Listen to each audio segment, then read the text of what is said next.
భారతీయ ఛానల్కి స్వాగతం. జై శ్రీరామ్, హర హర మహాదేవ్. మన ఆంధ్రప్రదేశ్కి మంచి రోజులు వచ్చాయని చెప్పుకోవాలండి.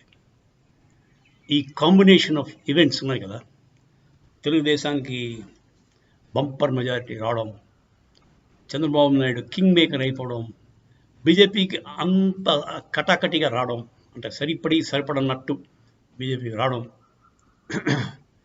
ఈ ఈవెంట్స్ అన్నీ కూడా కరెక్ట్గా చేసుకుంటే, బాబు గారు కరెక్ట్గా ప్లాన్ చేస్తే ఆంధ్రాకి ఎంతైనా మంచి చేయొచ్చండి. ఆయన పేరు చిరస్థాయిగా నిలబడిపోయేలా చేసుకోవచ్చు. ఎలాగంటే పోలవరం ప్రాజెక్టుకి ఇంకా డోకా ఉండదండి. ఎంత కావాలంటే అంత నిధులు బాబుకి ఇస్తారు. 2 ఏళ్లలో అతను కంప్లీట్ చేసేస్తే ఇంకా మరొక కాటన్ దొర కింద చెప్పుకుంటాం మనం వాళ్ళందరూ.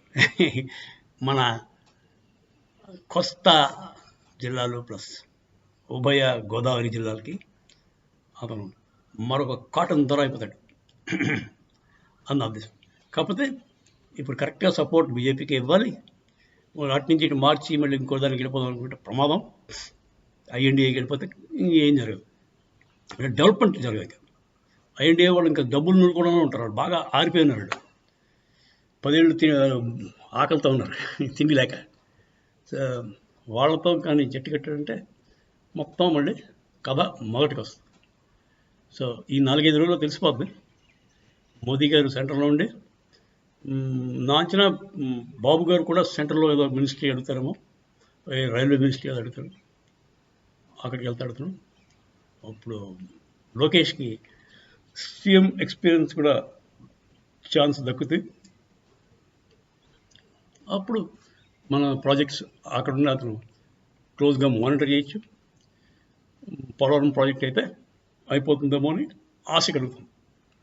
తర్వాత ప్రత్యేక హోదా కూడా ఆంధ్రాకి ఇస్తే ఆశ్చర్యపోక్కర్లేదు.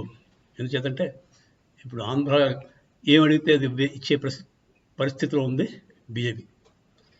ఎందుకంటే ఆంధ్ర 18 సీట్స్ ఉన్నాయి కదా, ఎంపీ సీట్స్. వీళ్ళు ఈజీగా ఎటు జంప్ అయితే అటు త్రాసు కప్పలు తక్కడి అంటారు కదా, త్రాసులో ఇటు నుంచి ఒక కప్ప అటు జంప్ అయితే అది బరువు ఎక్కువ.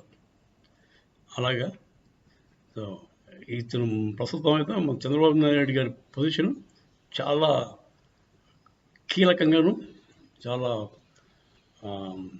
స్ట్రాటజిక్గాను ఉంది. ముఖ్యమైన పొజిషన్లో ఉన్నాడు అతను. ఈ కెన్ మేక్ ఆర్ బ్రేక్ బీజేపీలో.